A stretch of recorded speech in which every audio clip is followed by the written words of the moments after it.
ومولانا أبي القاسم محمد المصطفى صلى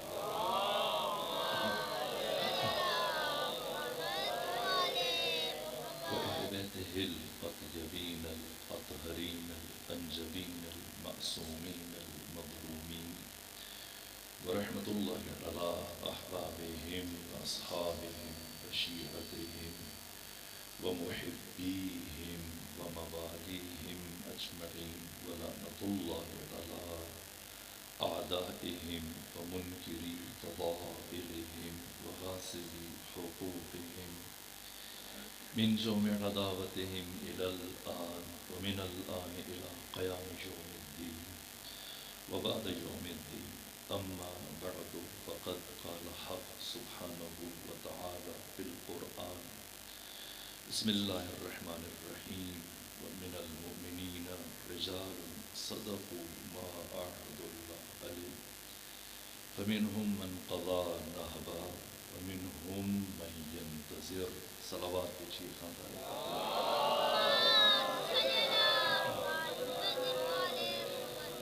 التماس سے جملہ مومنین کے لیے، مومنات کے لیے، شہداء اسلام کے لیے، ایسے مومنین کہ جن کی فاتحہ پڑھنے والوں میں بالخصوص زوار، فیروز خان، اس کے علاوہ حاجی غلام اکبر، زوار، اظہر حسین، ان سب کی سارے ثواب و درجات کی بلندی کے لیے اور اپنے تمام مرحومین کی سارے ثواب کی سورہ فاتحہ اور سورہ اخلاص کی تلاوت کریں۔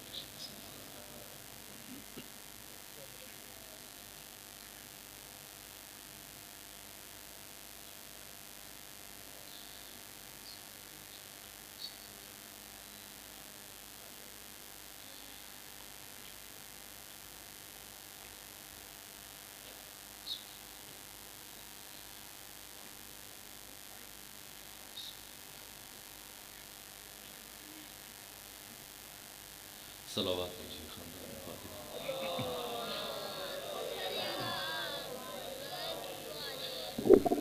خدا سبحانہ آپ سب کو اپنی حفظ و پناہ میں رکھے اور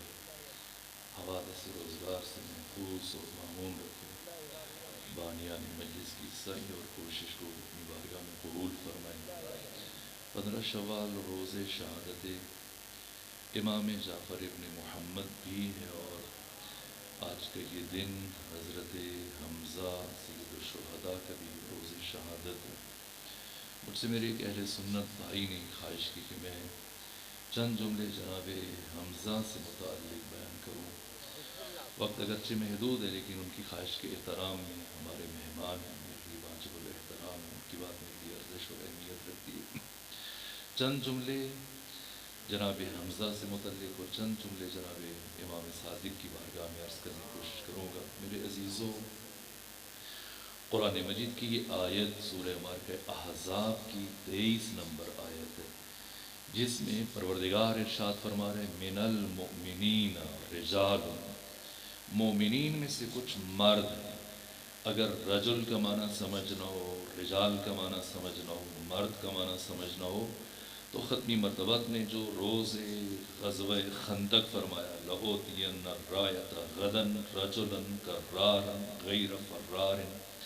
کہ کل میں علم دوں گا اسے کہ جو مرد ہوگا، رجل ہوگا، جو کرار ہوگا۔ کرار کا مطلب جو جم کر جنگ کرے اور پیچھے نہ ہٹے، اور ایک کے بعد دوسرا حملہ، دوسرے کے بعد تیسرا، تیسرے کے بعد چوتھا، پھر آگے بڑھتا چلا جائے۔ پہلی صفت رجل ہو، دوسری صفت کرار ہو، تیسری صفت غیر فرار ہو، چوتھی صفت ختمی مرتبت نے فرمائی کہ یحب اللہ ورسولہ، کہ وہ اللہ اور اس کے رسول سے محبت کرنے والا ہوگا۔ پانچویں صفت جو ختمی مرتبت نے جنگ خندق، جنگ خیبر کے دن فرمائی وَيُحِبُّهُ اللَّهُ وَرَسُولُهُ، وہ محب خدا ہوگا، محبوب خدا، محب خدا ہوگا، محب رسول ہوگا، اس کے ساتھ ساتھ وہ محبوب خدا اور رسول بھی ہوگا۔ پھر خبر دی، در حالی کہ قرآن مجید کی آیت ہے، خدا فرماتے کہ جب بھی کسی کام کو کل کے ساتھ جوڑ کر بیان کرو تو ضرور کہو انشاءاللہ۔ اور اگر کوئی صحابی بھی کوئی لفظ کہتا کہ میں کل یہ کام کروں گا، پیغمبر سے روک دیتے تھے، ٹوک دیتے تھے، فرمایا نہ، جب کل کہہ رہے تو انشاءاللہ کہو۔ پیغمبر گرامی اسلام نے اپنی 63 سالہ حیات طیبہ میں جو 23 سال عہد رسالت ہے، مدنی زندگی، مکی زندگی، ساری زندگی میں ختمی مرتبہ نے صرف ایک مرتبہ یہ لفظ اپنی زبان سے ادا کیا، جس میں انشاءاللہ کے بغیر کل کو یاد کیا، کل کی بات کی، آئندہ کی خبر دی، لیکن انشاءاللہ نہیں کہا، یعنی وحی الہی ہے، یعنی حتمی و یقینی بات ہے۔ اس لیے ختمی مرتبہ نے خبر دی کہ یفتح اللہ علی یدہ، اس میں رجل لفظ جو استعمال ہوا، یہ قرآن میں سورہ مبارکہ احزاب میں خدا فرما رہا ہے کہ من المؤمنین رجال صدقوا ما عہد اللہ، مومنوں میں سے کچھ مرد ہیں، اب مرد کا مفہوم کسی حد تک روشن ہوا، کہ جنہوں نے اپنے اللہ کے ساتھ کیا ہوا عہد سچ کر دکھایا۔ منہم من قضا نحبہ، ان میں سے وہ ہیں جو اپنا وعدہ پورا کر گئے، ومنہم من ینتظر، اور ان میں سے کچھ وہ ہیں کہ جو حالت انتظار میں، کہ کب ہماری باری آئے گی اور ہم کب اپنا وعدہ پورا کریں گے۔ یہ آیت سورہ مبارکہ احزاب 23واں سورہ ہے قرآن مجید کا، اس 33ویں سورہ کی 23 نمبر آیت جو میں نے آپ کے سامنے پڑھی، ختمی مرتبہ نے اس آیت سے متعلق فرمایا کہ فَمِنْهُمْ مَنْ قَضَى نَحْبًا، سے مراد جناب حمزہ سید الشہداء ہیں، وَمِنْهُمْ مَنْ يَنْتَظِرُ، سے مراد ذات علی ابن ابی طالب علیہ السلام ہے۔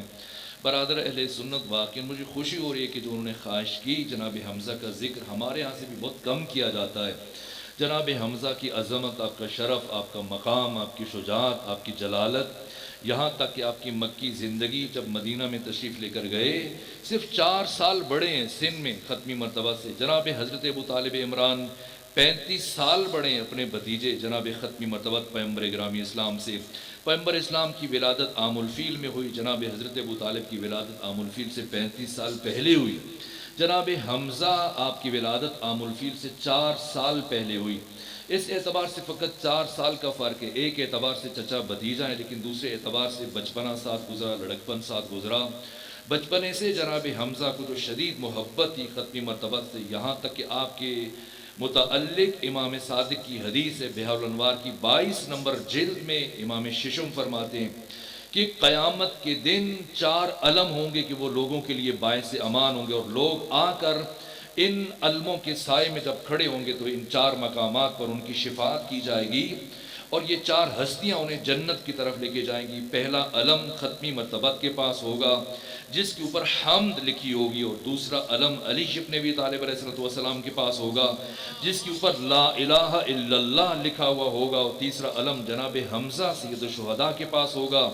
جس پر اللہ اکبر کا لفظ تحریر ہوگا، اور چوتھا علم جناب جعفر طیار کے پاس ہوگا، اور اس کے اوپر سبحان اللہ کا یہ کلمہ تحریر ہوگا۔ یہ شرف ہے جناب حمزہ کا کہ پیغمبر گرامی اسلام آپ سے متعلق فرماتے ہیں کہ اللہ نے اپنے عرش کی ستون پر اس عمارت کو، اس عبارت کو تحریر کیا ہے کہ حمزہ شیر خدا بھی ہے، حمزہ شیر رسول خدا بھی ہے، اور یہ حمزہ سید الشہداء بھی ہے۔ یہ جناب حمزہ جن پر ختمی مرتبت کو افتخار ہے، یہ جناب حمزہ جن پر علی ابن ابی طالب شش رکنی شورا میں جب بیٹھے ہوئے تھے، مولا متقیان نے جناب حمزہ کا ذکر کیا، فقر و مباحات کیا، اور یہ جملہ کہا کہ پوری کائنات میں میرے چچا حمزہ جیسا کسی کا چچا نہیں ہے۔ امام حسن مجتبی امیر شام کے دربار تشریف لے کر گئے، اور وہاں پر جو خطبہ دیا اس میں جناب حمزہ کا تعارف پیش کیا، یہاں تک کہ ثانی زہرا نے وہ خطبہ جو عبید اللہ ابن زیاد کے سامنے بیان کیا کوفہ میں، اس میں جناب حمزہ کا ذکر ہے۔ وہ خطبہ جو یزید ابن معاویہ ابن ابو سفیان ابن حرب ابن امیہ کے سامنے شام میں دیا، اس میں جناب حمزہ کا ذکر موجود ہے۔ امام سجاد نے خطبہ دیا مسجد جامع بنو امیہ میں، اس میں جناب حمزہ کا ذکر فرمایا، یہاں تک کہ روز عاشور سید الشہداء نے جناب حمزہ سے متعلق گفتگو کی، اپنے خطبے میں ان کا ذکر کیا۔ یہ آپ کا شرف ہے، یہ آپ کا مقام ہے، آپ کی باقی صفات ایک طرف، لیکن خود جناب ابو طالب عمران کے حکم سے آپ نے اپنے ایمان کو مخفی رکھا۔ روز اول سے ختمی مرتبت پر ایمان لا چکے تھے، لیکن ہدایت تھی جناب ختمی مرتبت کے ساتھ ساتھ ساتھ رہنا ہے سائے کی طرح، لیکن آپ نے اپنے ایمان کو ظاہر نہیں کرنا ہے۔ بعثت کے دوسرے سال میں آپ نے ظاہری طور پر کلمہ پڑھا اور اپنے اسلام کا اظہار کیا، لیکن شروع دن سے ختمی مرتبت کے ساتھ سائے کی طرح سے ساتھ ساتھ رہتے تھے۔ ایک موقع پر جب حضرت ابو طالب عمران شام گئے ہوئے تھے تجارت کی غرض سے، سال میں ایک مرتبہ خوشبو اور گندم اور گیہوں کا کاروبار کرنے کے لیے جناب ابو طالب عمران شام جایا کرتے تھے۔ اس دوران میں جب کہ جناب ابو طالب عمران موجود نہیں تھے، مکہ میں دشمنوں نے سمجھا کہ ختمی مرتبت اکیلے ہیں، جناب ابو طالب عمران موجود نہیں ہے، اب ہم انہیں نقصان پہنچا سکتے ہیں۔ تو ابو جہل نے اپنے چند افراد کے ساتھ مل کر، قبیلے کے افراد کے ساتھ مل کر ختمی مرتبت کی توہین شروع کی، گستاخیاں شروع کی، اور اس نے ختمی مرتبت کے اوپر کنکر پھینکوائے بچوں کے ذریعے سے۔ ایسے میں جناب حضرت حمزہ شکار کھیل کر واپس آ رہے تھے، ان کے ہاتھ میں تیر تھا، کمان تھی۔ جیسی پتہ چلا، کسی نے بتایا کہ آپ کے بھتیجے محمد مصطفیٰ کو ابو جہل نے اس طرح سے توہین کی ہے، جسارت کی ہے، گستاخی کی ہے، بے ادبی کی ہے، گھر نہیں چلے، وہیں سے سیدھے اسی مقام کی طرف چل پڑے۔ 20 افراد شامل تھے ابو جہل کے ساتھ، لیکن یہ جرأت ہے، یہ شجاعت ہے، یہ رعب ہے، یہ دبدبا ہے۔ جیسے ہی جناب حمزہ تیر کمان لے کر وہاں پر پہنچے، اپنی اسی کمان کے ذریعے سے سب کی موجودگی میں ابو جہل کو مارنا شروع کیا۔ اس کا بیٹا اکرمہ بن ابو جہل موجود ہے، لیکن کسی میں جرأت نہیں ہو رہی کہ آگے بڑھ کر جناب حمزہ کو روک سکے۔ 20 افراد موجود ہیں، ان کے قبیلے کے افراد، لیکن یہ شجاعت ہے، جناب حمزہ کی کمان سے مارتے مارتے اتنا مارا کہ اسے لہو لہان کر دیا، اور پھر جناب حمزہ نے اسے ٹانگ سے پکڑ کر ابو جہل کو مکہ کی گلیوں میں گھسیٹا، اور تمام کے تمام عرب، کفار، مشرکین، قریش خاموش تماشائی بنے ہوئے تھے، اور کسی کو جرأت نہیں ہو رہی تھی کہ آگے بڑھ کر اسے چھڑوا لیں۔ یہاں تک کہ عباس بن عبد المطلب آگے بڑھے اور کہا کہ نہ، یہ آپ کے چچا کی مشیت اس طرح سے نہیں ہے، اور انہوں نے اس طرح سے منع کر رکھا ہے، لہٰذا آپ ابو جہل کو اس طرح سے کہ خانہ جنگی کی نوبت نہ آ جائے۔ یہ جناب حمزہ ہیں کہ اس طرح سے مکہ میں برابر آپ کا ساتھ دیا، اور بڑے اہم ترین مراحل، لیکن میں چاہتا ہوں کہ چند ایک کلمات امام صادق سے متعلق عرض کروں۔ کیا مقام ہے، کیا شرف ہے جناب حمزہ کا کہ پیغمبر گرامی اسلام نے 2 شخصیتوں کا انتخاب کیا ہجرت کے موقع پر۔ خود غار ثور میں ختمی مرتبہ 3 دن قیام پذیر رہے، تو مکہ میں کسے اپنا نائب بنا کے بھیجیں، اور مکہ میں کسے اپنا نائب بنا کے رکھیں، اور مدینہ میں کسے اپنا نائب بنا کے بھیجیں۔ تو مکہ کے لیے علی ابن ابی طالب کو منتخب کیا کہ آپ نے کفار کی امانتیں لوٹانی ہیں۔ آپ نے فواتم کو، فاطمہ بنت زبیر، فاطمہ بنت عبداللہ، فاطمہ بنت جناب حضرت اسد اور فاطمہ بنت محمد، تمام خواتم کو اپنے ہمراہ لے کر آپ نے امانتیں ادا کر کے مدینہ پہنچنا ہے، اور مکہ میں جس ہستی کو اپنا نائب بنایا، اس ہستی کا نام جناب حضرت حمزہ بن عبد المطلب ہے۔ اور مسلمان جو مکہ سے مدینہ پہنچ چکے تھے، اور مدینہ کے رہنے والے افراد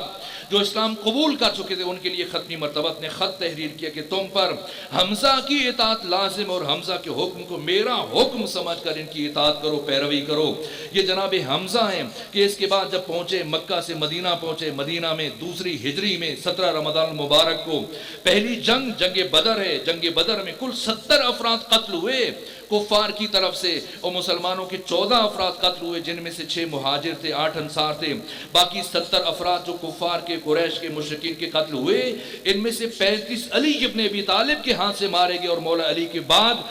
باقی 21 دشمن جناب حمزہ کے ہاتھ سے مارے گئے۔ یہ حمزہ کی شجاعت ہے، مولا متقیان کے بعد عرب کا شجاع ترین فرد، شجاع ترین شخصیت جناب حمزہ بن عبد المطلب ہیں۔ یہاں تک کہ پہلے جب یہ انصار میں سے پہلے 3 افراد آئے، ادھر سے قریش سے جنگ بدر میں عتبہ آیا، عتیبہ آیا، شیبہ آیا۔ عتبہ امیر شام کا نانا ہے، شیبہ عتبہ کا بھائی ہے،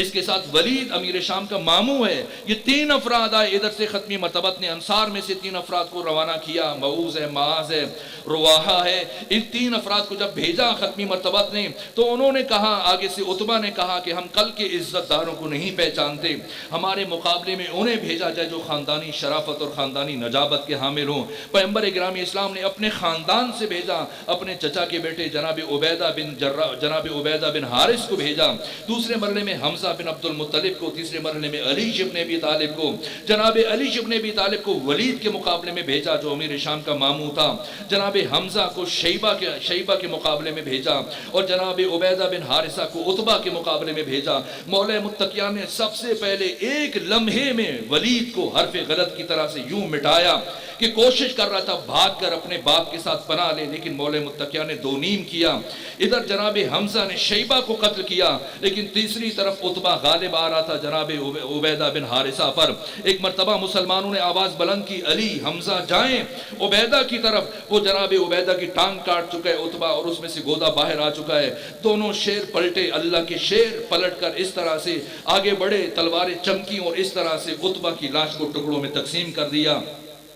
یہ جناب حمزہ کی شخصیت ہے. جناب حمزہ غیر معمولی شخصیت ہیں. اتنے احسانات ہیں آپ کے اسلام پر, مدینہ میں آپ کا کردار, مکہ میں. صرف جلدی جلدی 2 لفظ اور عرض کروں اور پھر بارگاہ امام صادق میں چند لفظ عرض کر کے آپ کی زحمتوں کو تمام کروں. یہاں تک کہ جنگ بدر ہے اور اس کے بعد جب کفار پلٹ کر مکہ میں گئے تو ایسا سوگ تھا کہ برابر پورا سال روتے رہے, غم کرتے رہے, تیاری کرتے رہے. اور پوری طرح سے تیار ہونے کے بعد پھر جنگ احد کے لیے جب آئے تو جنگ احد میں پھر علی نکلے, پھر جناب حمزہ نکلے. اس طرح سے کفر اپنی پوری تیاری کے ساتھ آیا. مسلمانوں میں سے تو بہت سارے 300 سے زیادہ مسلمان پیغمبر کو چھوڑ کر چلے گئے اور مسلمانوں کی کیفیت کیا ہے اسے قرآن مجید نے بیان کیا. لیکن یہ علی ہے اور حمزہ ہے کہ کس طرح سے ختمی مرتبت کا ساتھ دیا. پہلے مرحلے میں ختمی مرتبت نے عبداللہ بن زبیر کو پہاڑی کے اوپر ایک پہاڑی درے میں بٹھایا, 50 تیر انداز آپ کو دیے اور حکم دیا کہ ہم جنگ جیت جائیں یا جنگ ہار جائیں, آپ نے اپنی جگہ نہیں چھوڑنی, اپنا مقام نہیں چھوڑنا. خواہ ہم جیتے یا ہاریں آپ نے اپنی جگہ سے حرکت نہیں کرنی ہے. اس طرح سے جناب حمزہ کی شجاعت کا نتیجہ ہے, علی ابن ابی طالب کی شجاعت کا نتیجہ ہے کہ ایک مرتبہ بڑی تعداد میں دشمن کو قتل کیا گیا, دشمن پسپا ہوا, بھاگنے پر مجبور ہوا. یہاں تک کہ اکرمہ بن ابو جہل اور یہ دوسرا فرد خالد بن ولید بھاگ کھڑے ہوئے. لیکن جب یہ بھاگ رہے تھے اور مسلمانوں نے ان کو بھاگتے ہوئے دیکھا تو عبداللہ بن زبیر کے 50 ساتھیوں میں سے 41 افراد نیچے اتر آئے. دیکھا باقی مسلمان مال غنیمت سمیٹ رہے ہیں, ہم پیچھے نہ رہ جائیں. عبداللہ بن زبیر منع کر رہے تھے کہ رسول اسلام کا حکم ہے کہ ہم جنگ جیت جائیں, تب بھی تم نے نیچے نہیں اترنا. لیکن حکم عدولی کی گئی, 41 افراد آگے, صرف 9 افراد اوپر بچ گئے عبداللہ بن زبیر کے ہمراہ. یہاں تک کہ جب یہ 41 افراد اتر رہے تھے تو خالد بن ولید نے ان کو اترتے ہوئے دیکھ لیا تھا. اس لیے اس نے پھرتی سے اس کے ذہن میں ایک سازش آئی اور اتنی جلدی سے اس نے عکس العمل طے کیا اور پھر اس پہاڑی کا چکر کاٹ کے کوہ احد کا. مسلمان جو مطمئن ہو چکے تھے کہ ہم جنگ جیت چکے ہیں اور دشمن بھاگ کھڑا ہوا, ایک مرتبہ سب مسلمان تلواریں نیام میں ڈالے, مال غنیمت چن رہے ہیں, مال غنیمت سمیٹ رہے ہیں کہ ایسے میں خالد بن ولید نے پہاڑی کا چکر کاٹ کے جب حملہ کیا تو مسلمان اس طرح سے بھاگ رہے تھے کہ قرآن مجید فرماتا ہے تسعدون ولا تلون علی احد والرسول یدعوکم فی اخراکم, کہ تم پہاڑ کے اوپر چڑھے چلے جا رہے تھے اور رسول پیچھے پیچھے تمہیں آوازیں دے رہے تھے مگر تم رسول کی آواز پر لبیک نہیں کہہ رہے تھے. یہ مورخین نے لکھا ہے کہ سب کے سب ختمی مرتبت کو چھوڑ کر بھاگ گئے. میدان جنگ میں نبی کے بعد جناب حمزہ نظر آ رہے تھے یا علی ابن ابی طالب نظر آ رہے تھے. یہ دونوں شخصیتیں ہیں. اس طرح سے یہ جناب حمزہ کی تلوار, ادھر سے جناب حمزہ کی تکبیر کی آواز بلند ہوتی ہے, اللہ اکبر کے نعرے بلند ہوتے ہیں. ادھر سے علی ابن ابی طالب کی تکبیر کی آواز بلند ہوتی ہے. اللہ کے دونوں شیروں نے مل کر دشمنان خدا کا مقابلہ کرنا شروع کیا. یہاں تک کہ 21 افراد کو جناب حمزہ نے تہ تیگ کیا. مولا متقیان سے دور سے دیکھا جب حمزہ اتنے بے خوف ہو کے لڑ رہے ہیں, کہا چچا جان احتیاط رکھیے گا, اس طرح سے حملہ نہ کریں. اس طرح سے اگرچہ آپ شجاع ہیں لیکن دشمن کی تلوار بوڑھے اور کمزور کو, شجاع کو, غیر شجاع کو تمیز نہیں رکھتی. جس طرح سے آپ نہتے طور پہ اس طرح سے آگے بڑھ کے حملہ کرتے ہیں, مبادا دشمن آپ کے ہجوم کر لے, میرے اس پوسٹ کے ساتھ پوسٹ ملا دیجئے. جناب حمزہ کچھ لمحوں کے لیے آئے لیکن پھر پلٹ کر آگے بڑھے اور اس طرح سے جنگ کی کہ ایک خاتون ہے, اس کا نام لینا مناسب نہیں سمجھتا. ایک مرتبہ اسی ایک واشی کو, اس کا نام بھی واشی تھا, غلام کو, ایک حبشی غلام تھا, اسے لالچ دی. کیسی لالچ شاید میں بیان بھی نہ کر سکوں. ایسی لالچ دی, مال کے علاوہ کچھ اور بھی, اس طرح سے اسے بہکایا کہ اگر تو علی کو قتل کرے, پیغمبر کو قتل کرے یا حمزہ میں سے کسی ایک کو قتل کرے تو یہ بھی تمہارا, یہ بھی تمہارا, یہ بھی تمہارا, یہ بھی دوں گی, یہ بھی ملے گا. ایک مرتبہ وہ واشی غلام, حبشی غلام آگے بڑھا اور اتنا ماہر وہ نیزہ بردار تھا, اتنی مہارت سے نیزہ پھینکتا تھا کہ اس کا خطانہ کبھی اس کا وہ اس طرح سے خطا نہیں جاتا تھا اس کا وار. یہاں تک کہ جب اس نے حملہ کیا اور جس طرح سے میدان جنگ کربلا میں جناب علی اکبر کے سینہ سے وہ برچی پار کر جاتی ہے, اسی طرح سے حمزہ سید الشہداء کو ایسا وار کیا اس شقی نے کہ وہ نیزہ آپ کے سینے سے پار ہوتے ہوئے دوسری طرف کو نکل گیا. اور یہاں تک اکتفا نہیں کیا گیا, حمزہ خود کو زین فرس پر سنبھال نہ پائے, گھوڑے سے زمین پر آئے لیکن دوسری خواہش اس خاتون نے کی, حبشی سے کہ جلدی کرو، اس کے سینے کو ٹاک کرو، میں چاہتی ہوں کہ اس کا کلیجہ نکال کر میرے پاس لے کے آؤ، اس کے ناک کو کاٹ دو، اس کی آنکھوں کو نکال دو، اس کے کانوں کو کاٹ دو۔ اس طرح سے اتنی بے رحمی سے شہید کیا گیا جناب حمزہ کو، اور اس خاتون نے جناب حمزہ کے اعضاء کا ہار بنا کر گلے میں آویزہ کیا۔ اتنا دکھ تھا، ختمی مرتبت نے اپنی ردا اتار کر بعد میں جناب حمزہ کے اوپر ڈال دی، اور اتنے چونکہ آپ کا قد طویل القامت تھے، جس طرح سے میدان کربلا میں حضرت ابو الفضل عباس، اسی طرح سے وہ ابا جناب حمزہ کے اوپر ڈالی، اور پھر پاؤں خالی ہو گئے تو ان کے اوپر خس و خاشاک ڈالی گئی۔ یہاں سے مصائب کا مرحلہ ہے، مشکل مرحلہ ہے، اس کو بیان نہیں کرتا کہ کس طرح سے آپ کی بہن جناب صفیہ، اگرچہ پیغمبر نے زبیر سے فرمایا زبیر اپنی ماں صفیہ کو حمزہ کی لاش پہ نہ آنے دینا کہ اس حالت میں دیکھ کر مبادا مر نہ جائے۔ یہ جناب حمزہ کا مقام ہے، ان کا شرف ہے کہ جب پیغمبر مدینے میں پہنچے، گریے کی آوازیں سنی، کہ اپنے شہیدوں کو رو رہے ہو، کاش کوئی حمزہ سید الشہداء پر گریا کرتا،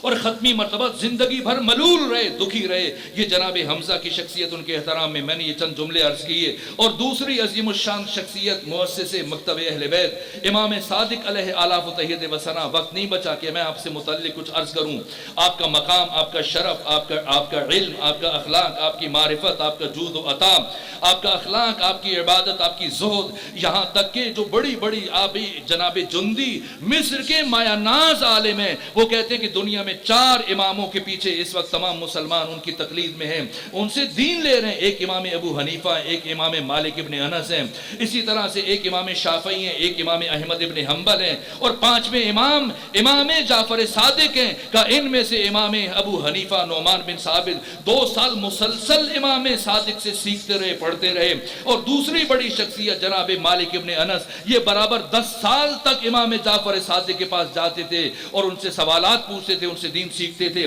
یہاں تک کہ مالک ابن انس کی یہ کلمات ہیں، کہا کہ میں جب بھی امام جعفر صادق کے پاس جاتا تھا، یا قرآن کی تلاوت میں مصروف ہوتے تھے، یا درس قرآن 2 لوگوں کو درس تفسیر پڑھا رہے ہوتے تھے، یا پھر اسی طرح سے معارف بیان کر رہے ہوتے تھے، یا عبادت اور نماز میں مصروف ہوتے تھے، اور میں جب بھی گیا آپ کے پاس سوائے عید کے ان 2 دنوں کے ہمیشہ حالت روزہ میں ہوتے تھے۔ یہ جناب یہ امام مالک ہیں۔ ادھر امام ابو حنیفہ جنہوں نے 2 سال امام صادق سے درس سیکھا ہے، اور یہ کہا ہے کہ لولا سنتان لہلک النعمان، کہ اگر 2 سال جعفر صادق کی صحبت میں مجھے عطا نہ ہوئے ہوتے تو نعمان ہلاک ہو جاتا۔ اور دوسرے امام مالک ہیں، وہ کہتے ہیں کہ چشم فلک نے نہ کسی آنکھ نے دیکھا، نہ کسی کان نے سنا کہ جو اس کائنات میں جعفر صادق سے بڑا عالم ہو۔ امام کے مناظرے، امام کے علم، امام کی گفتگویں، وقت نہیں ہے کہ میں اس میں کچھ عرض کر سکوں، بس آخری کلمات عرض کر رہا ہوں۔ جناب جندی جو اہل سنت کے مایہ ناز عالم مفتی مصر ہیں، ان کی کلمات آپ کے سامنے بیان کر رہا ہوں کہ 2 امام تو براہ راست شاگرد ہیں،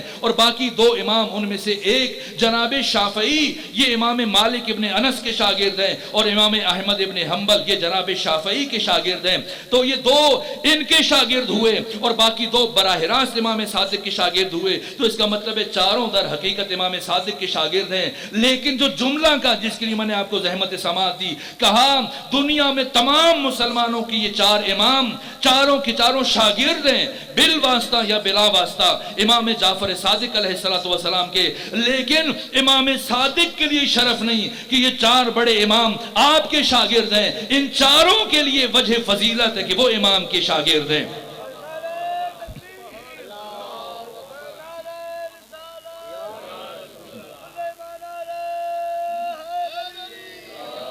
یہ امام جعفر صادق علیہ آلاف و تحیید و ثنا کی شخصیت ہے۔ وقت نہیں کہ میں آپ کا علم، آپ کی معرفت، آپ کی ذوق، وہ واقعات کے کتابیں جن سے لبریز ہیں، آپ کی فضیلتیں اور آپ کی زندگی کو جو دیگر ڈائمنشنز ہیں، جہاد ہیں، ابعاد ہیں، بس میرے عزیزوں یہ 15 شوال کا دن تاریخ انسانی کا وہ دن ہے کہ جس میں امام جعفر صادق علیہ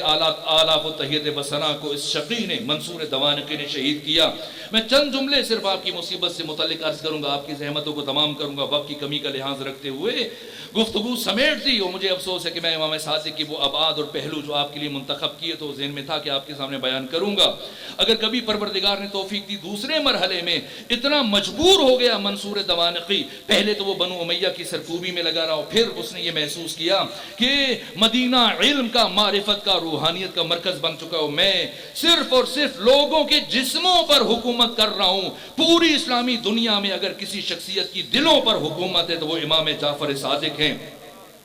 اس لیے اس نے ہر حربہ آزمایا. پہلے آپ کے مقابلے میں امام ابو حنیفہ کو لے کے آیا. میں نے سال گزشتہ آپ کے سامنے بیان کیا جو 40 سوال منصور دوانقی کے دربار میں پوچھے گئے. میں نے وہ 40 سوالوں میں سے 12 سوال آپ کے سامنے بیان کیے تھے. پھر 40 سوال وہ جو امام صادق نے پوچھے تھے میں نے وہ آپ کے سامنے بیان کیے تھے. اس لیے اب وہاں سے گزرتے ہوئے بالآخر مجبور ہوا, ہر حربہ آزمایا, امام کے درس پر پابندی عائد کرنے کے لیے مختلف چالیں چلی, مختلف سازشیں کی, مختلف حربے استعمال کیے, یہاں تک کہ امام کی مقبولیت مسلسل بڑھتی چلی گئی کہ بالآخر منصور دوانقی نے مدینے کے حاکم سے کہا کہ جیسے بھی کرو میرے عزیزوں, ایک پہلو ضروری سمجھتا ہوں کہ امام صادق کی زندگی کا آپ کے سامنے بیان کروں, اور وہ یہ کہ امام صادق نے جہاں پر علوم کو ترویج دی, ایسے ایسے علوم, یہاں تک کہ علوم قرآن میں جناب حمران جیسی شخصیت کو تراشا, لغت و ادبیات میں ابان بن تغلب جیسی شخصیت کو تیار کیا, علم حدیث میں جناب ابو بصیر جیسی شخصیت کو تراشا ہے, علم فقہ میں جناب زرارہ کو تیار کیا, علم کلام میں, عقائد میں جناب مومن طاق جیسی برجستہ شخصیت کو تیار کیا, علم کیمیا میں اور کیمسٹری میں جابر ابن حیان جیسی شخصیت کو. یہ جابر ابن حیان جنہیں دنیا بابا کیمیا کہتی ہے, فادر آف کیمسٹری کہتی ہے, یہ جابر بن حیان امام جعفر صادق کے 4000 شاگردوں میں سے ایک شاگرد ہیں, اور زندگی میں 400 کتابیں لکھی جن کے کچھ نسخے آج بھی آیت اللہ مرشی نجفی کے کتاب خانے میں موجود ہیں. اپنی ایک کتاب کے شروع میں یہ تاریخی جملہ لکھا بابا کیمیا جابر بن حیان نے, کہا کہ قیامت تک آنے والا کوئی ایک انسان میرے کسی بھی نظریے کو رد نہیں کر سکتا. کیوں؟ اس لیے کہ میں امام جعفر صادق کا شاگرد ہوں. شروع میں اگر کوئی امام کے ساتھ مناظرے کے لیے آتا تھا, امام خود مناظرہ کرتے تھے, جیسے میں نے سال گزشتہ ابو شاکر دیسانی کا مناظرہ بیان کیا, ابن درہم کا مناظرہ بیان کیا, اور یہاں تک کہ عبد الملک بن مروان نے جب 3 برس عمر تھی 86 ہجری میں امام صادق کی ولادت 3 سال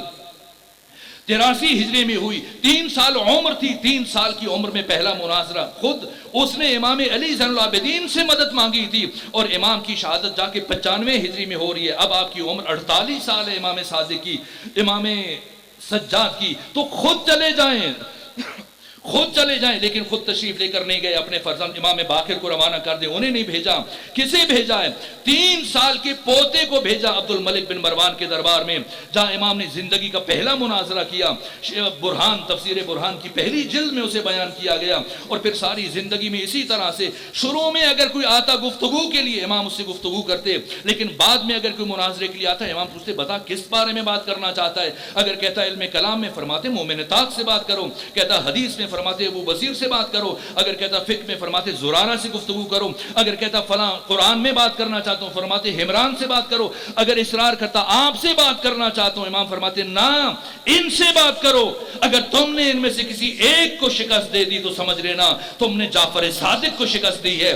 مرید پرور نہیں تھے جیسے ہمارے ہاں مرید پروری کی جاتی ہے, شخصیت پرور تھے. اتنی بڑی بڑی شخصیتوں کو تراشا اور پوری اسلامی دنیا میں پھیلا دیا, اور منصور دوانقی اب اپنی نگاہوں میں بے وقت ہو گیا, احساس کمتری میں, احساس محرومی میں مبتلا ہوا. یہاں تک کہ بس آخری ایک اور اشارہ, امام نے اپنی زندگی میں جو کام انجام دیے, ہر دوسرے سال امام مدینہ سے کوفہ جاتے تھے, کربلا جاتے تھے, کربلا جا کر خود بھی اپنے جد کی زیارت کیا کرتے تھے, اور دوسروں کو بھی زیارت کا طریقہ سکھاتے تھے. یہ جتنی زیارات ہیں, زیارت وارثہ ہے, زیارت عاشورہ ہے, باقی زیارات ہیں آئمہ کی, جناب حضرت ابو الفضل عباس کی, یہ ساری کی ساری یا 95% خود امام جعفر صادق علیہ السلام نے تعلیم دی, اور اس حد تک تاکید کرتے تھے لوگوں کو کربلا کی. ایک شخص آپ کے پاس آیا, عرض کیا فرزند رسول میں نے 29 حج کر لیے, آپ میرے لیے دعا کریں ایک حج کی سعادت اور نصیب ہو جائے, پورے 30 ہو جائیں. ہم جیسا کوئی جاہل ہوتا تو کہہ دیتا ہاں, ہاتھ اٹھاتا, دعا کرتا کہ 30 کی تعداد پوری ہو جائے, یہ فگر درست ہو جائے.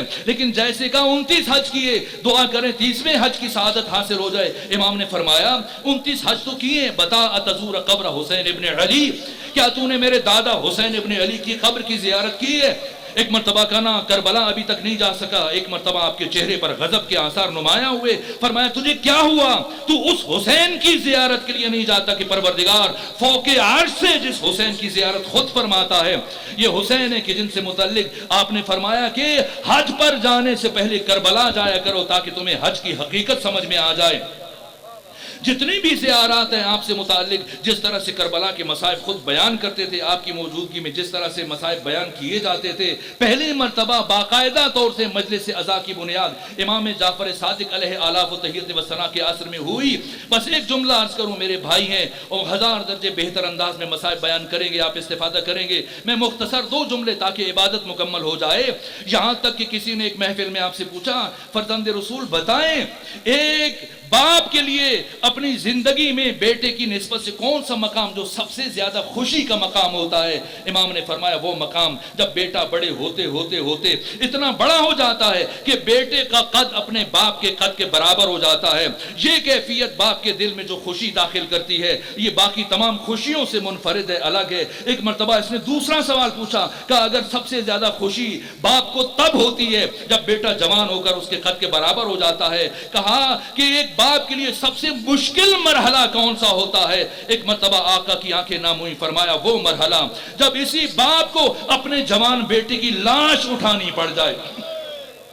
جیسے یہ فرمایا رخ کیا کربلا کی طرف اور کہا السلام علیک یا ابا عبداللہ الحسین، اور کہا اے دادا حسین، کس کائنات میں سب سے مشکل جس ہستی نے اپنے جوان کی لاش اٹھائی ہے وہ میرے دادا حسین ہیں جنہوں نے علی اکبر کی لاش اٹھائی۔ بس آخری جملہ صرف اشارہ کروں، تفصیلی مصائب آپ سنیے گا، یہاں تک کہ 3 مرتبہ منصور دوانقی نے آپ کے گھر کو آگ لگائی، اور تیسری مرتبہ جب آگ لگائی، اتنا مشکل مرحلہ ہے، یہ جملے اتنے مشکل ہوتے ہیں کہ میں عام طور پر بیان نہیں کرتا، اور شاید تاریخ چکوال میں آپ نے میری زبان سے جملے نہ سنے ہوں گے، لیکن ایک جملہ تاکہ امام کی مظلومیت کا اندازہ ہو جائے۔ تیسری مرتبہ جب آپ کے گھر کو آگ لگائی گئی، یہاں تک کہ بچے رو رہے ہیں، گھر والے افراد پریشان ہیں، آپ کے گھر کا سارا اثاثہ جل کر راکھ ہو گیا، ساری چیزیں ایک طرف، لیکن وہ ظلم جو بشریت قیامت تک فراموش نہیں کر پائے گی۔ سنیں گے ایک مرتبہ محمد بن سلیمان جو مدینے کا گورنر تھا، اس نے منصور دوانقی کے حکم پر کیا جسارت کی ہے۔ میرے عزیزو،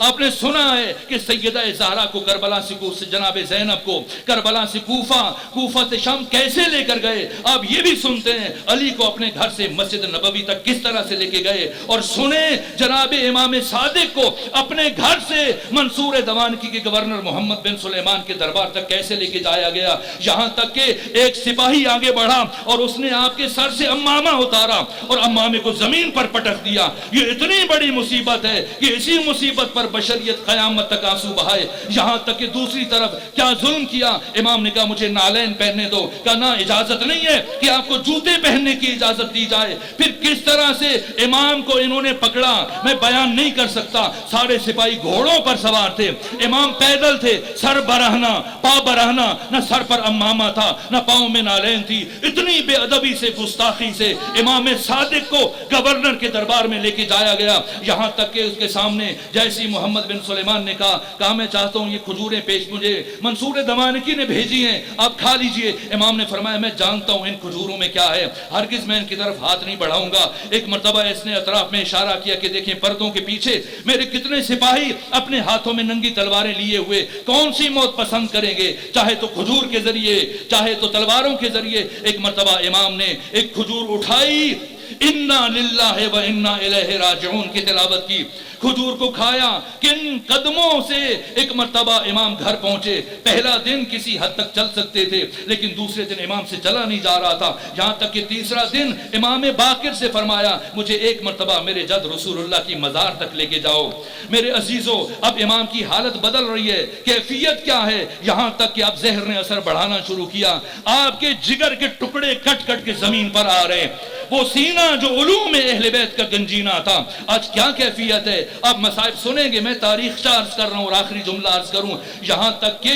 تمام مظالم کے باوجود جب امام کا جنازہ اٹھا، میرے عزیزوں میں نے پڑھا ہے تاریخ آئمہ میں کم از کم پہلی مرتبہ، نہ اس سے پہلے نہ اس کے بعد، 70 سے 80 ہزار افراد نے امام صادق کی جنازہ اٹھایا، اور اس شان سے کہ 11 سال مسلسل آپ کی قبر پر دیا جلتا رہا۔ چونکہ امام کا جملہ ہے اسی لیے اس جملے پہ مجلس ختم کر رہا ہوں. یہ امام صادق ہیں, اپنی زندگی میں کئی مرتبہ فرمایا, اپنے صحابی شبیب سے کہا, اے شبیب جب بھی ہماری مصیبت بیان کیا کرو تو ہمارے دادا حسین ابن علی کی مصیبت پر بات کو ختم کیا کرو. اس لیے جملہ عرض کر رہا ہوں, اگرچہ امام کو ظلم سے شہید کیا گیا, امام کو بڑی مشکلوں سے گھر سے لے کے دربار تک پہنچایا گیا, سارے مراحل بجائے خود وہ ظلم جو اتنا سخت ہے کہ شاید بیان نہ کر سکوں, لیکن ساری چیزیں, لیکن امام صادق کی لاش کو پامال نہ کیا گیا. میرا سلام ہو حسین ابن علی پر. جب آپ کا لاشا خاک کربلا پر تھا, ایک مرتبہ عمر ابن سعد آگے بڑھا, 10 حرام سازوں کو منتخب کیا, کہا مجھے عبید اللہ ابن زیاد کا حکم آیا ہے کہ حسین کی لاش کو پامال کرنا ہے, حسین کے چہرے کو الگ پامال کرنا ہے, حسین کے سینے کو الگ پامال کرنا ہے, حسین کو پشت کی طرف سے الگ پامال کرنا ہے. اس طرح پہلے آپ کے چہرے انور پر گھوڑوں کی ٹاپوں کو لگایا گیا, پھر دوسرے مرحلے میں امام کے سینے کی تمام ہڈیاں توڑ دی گئی, اور تیسری مرتبہ پھر امام کو پشت کے بل لٹایا گیا. اور 10 یہ افراد نے آپ کے اوپر اس طرح سے گھوڑے دوڑائے کہ شام غریباں امام حسین جب بیٹی سے گفتگو کر رہے تھے, فرمایا اے سکینہ وَبِجِلْدِ الْخَيْلِ سَاقُونِي, جا کے میرے شیعوں کو بتانا مجھے گھوڑوں کی ٹاپوں سے پیس کر رکھ دیا گیا. اللہ لعنت اللہ علی